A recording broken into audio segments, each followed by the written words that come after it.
এতিয়া আমি কেক কাটিম। এতিয়া আমি ইণ্ডিয়া জিকি গ'ল, আমি জিকিলোঁ আৰু আমি পূৰ্ব অনুমান কৰি পেলাই ইণ্ডিয়া জিকিব বুলি আগতীয়াকৈ কেক এটা বনাই থৈ দিয়া হৈছে।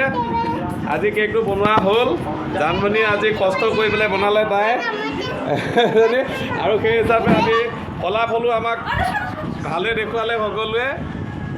আমি শেষত এতিয়া কেক কাটি চেলিব্ৰেট কৰিম আমি দেই।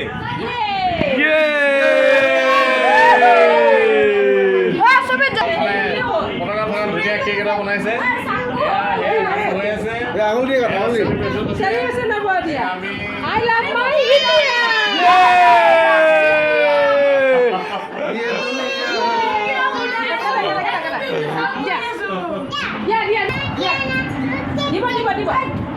দুইটা খাত দুটা কাটিবলৈ দিয়া। চবে কোৱা I love my India.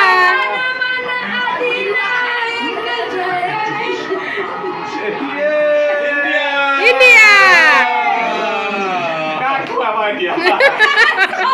চবে নিজে নিজে লৈ লৈ খাই থাকা। মা বৰ্তাক দিয়া।